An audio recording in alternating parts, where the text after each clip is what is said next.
প্রিয়জনের সঙ্গে ঈদ উদযাপনে আপন ঠিকানায় ছুটছে মানুষ। এই মুহূর্তে গাজীপুরের চন্দ্রায় আছেন সহকর্মী রাজিবুল হাসান এবং কমলাপুর রেল স্টেশনে আছেন নাজমুস সালেহী। সরাসরি শুরুতেই যাচ্ছি রাজীবের কাছে।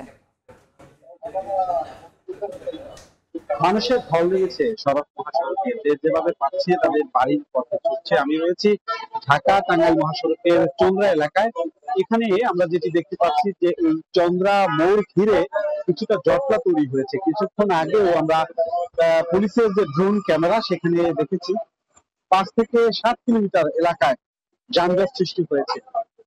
এখন কিন্তু সেটি এক লাইনে আপনার মাঝখানের যে লেনটি দেখতে পাচ্ছেন, এটি রাজধানী থেকে গাড়ি এসে এই লেন দিয়ে উত্তরবঙ্গে চলে যাচ্ছে এবং পাশের যে লেনটি সেটি দিয়ে রাজধানীর দিকে প্রবেশ করছে। অর্থাৎ গাড়ির স্রোত দেখে আপনারা বুঝতে পারছেন যে রাজধানী থেকে যেসব যানবাহন আসছে, সেই গাড়ি কিন্তু এই যে সামনের দুটি গাড়ি একসঙ্গে দেখতে পাচ্ছেন সেখানে এক ধরনের লেগে যাচ্ছে। এর কারণ হচ্ছে পাশের যে আরেকটি লেন রয়েছে সেখানে কিন্তু যাত্রী তোলার কারণে এই গণপরিবহন গুলো দাঁড়িয়ে আছে এবং এই দাঁড়িয়ে থাকার কারণে মূলত রাজধানী থেকে যেসব যানবাহন এই চন্দ্রা হয়ে উত্তরবঙ্গের দিকে যাচ্ছে সেগুলো কিন্তু এখানে জটলার মুখে পড়তে হচ্ছে এবং অনেক ক্ষেত্রে যানজটের মুখে পড়তে হচ্ছে।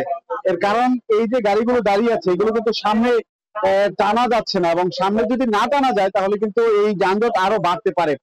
আপনারা নিশ্চয়ই দেখতে পাচ্ছেন যে এই চন্দ্রা এলাকায় ফ্লাইওভার দিয়ে এখানে যে ফুটওভার ব্রিজ রয়েছে সেই ফুটওভার পার হয়ে তারপরে তারা কিন্তু দূরবর্তী জায়গায় গিয়ে তারা যানবাহনে ওঠার চেষ্টা করছে। অপরদিকে যে ফ্লাইওভারটি রয়েছে চন্দ্রা ফ্লাইওভার, সেখানে কিন্তু এখন আমরা যেটি দেখতে পাচ্ছি যে পুরো ফ্লাইওভারে যানজট লেগে আছে।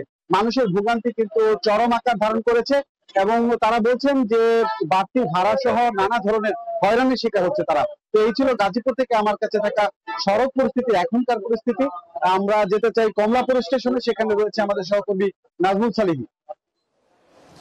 এই মুহূর্তে কমলাপুর রেল স্টেশনের 2 নম্বর প্ল্যাটফর্মে দাঁড়িয়ে আছে মোহনগঞ্জ এক্সপ্রেস। এটি 1টা 15 মিনিটে এখান থেকে যাত্রা করে নেত্রকোনার উদ্দেশ্যে ছেড়ে যাবার কথা রয়েছে। ট্রেনটি আরও আধা ঘন্টা আগে কমলাপুর রেল স্টেশনের প্ল্যাটফর্মে এসে দাঁড়িয়েছে এবং 1-2জন করে এই ট্রেনের যাত্রীরা কিন্তু আসছেন। যেহেতু আরও 1 ঘন্টা বাকি রয়েছে ট্রেনটি ছেড়ে যেতে গন্তব্যে, সুতরাং এই ট্রেনের যাত্রীরা এসে তারা আসনে বসছেন, দু একজন করে আসছেন। সকাল থেকে যতগুলো ট্রেন এখান থেকে ছেড়ে গেছে, উত্তরবঙ্গ ছাড়া অন্য অঞ্চলের ট্রেনগুলোতে আমরা একেবারে ভিড় কম দেখেছি। উত্তরবঙ্গের ট্রেনগুলোতে একটু উপচে পড়া ভিড় ছিল। আজকে সারাদিনে 43টি আন্তনগর ট্রেন, সাথে 2টি ঈদ স্পেশাল। এই 43টি আন্তনগর ট্রেনের ঈদের টিকিটের সংখ্যা 35,000 মতো, সাথে সব মিলিয়ে মেল, লোকাল আর কমিউটার মিলিয়ে 29টি ট্রেন এখান থেকে ছেড়ে যাবে, যার পরিবহনের সক্ষমতা রয়েছে 1,30,000 থেকে 1,50,000-এর মতো যাত্রীর। সারাদিনে রেলপথ দিয়ে এত সংখ্যক মানুষ রাজধানী ছেড়ে দেশের বিভিন্ন গন্তব্যে প্রিয়জনের সঙ্গে ঈদ আনন্দ ভাগাভাগি করতে এখান থেকে যেতে পারবেন। স্বস্তির খবর হচ্ছে যে এবার ঈদের কোনো ট্রেনগুলোর শিডিউল বিপর্যয় ঘটেনি, যে কারণে যাত্রীরা অনেকটা স্বস্তি প্রকাশ করেছেন। সকাল থেকে যতগুলো ট্রেন ছেড়ে গেছে গত 2-3 দিনের মতো আজও প্রতিটি ট্রেন এখানে শিডিউল মেনে যথাসময়ে সেখান থেকে ছেড়ে গেছে, যে কারণে যাত্রীরা বলছেন যে উত্তরবঙ্গের ট্রেনগুলোতে কিছুটা ভিড় থাকলেও, কিছুটা গাদাগাদি থাকলেও যেহেতু তারা সঠিক সময়ে যাত্রা করতে পেরেছেন সেজন্য তাদের স্বস্তির যাত্রা হবে, তারা সেটি বলছেন।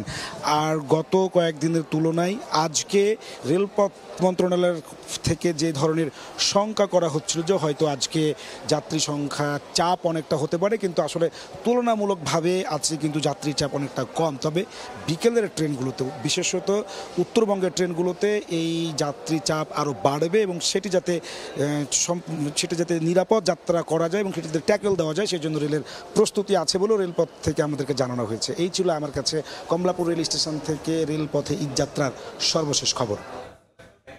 ঈদযাত্রার খবর জানছিলাম কমলাপুর রেল স্টেশন ও গাজীপুর থেকে।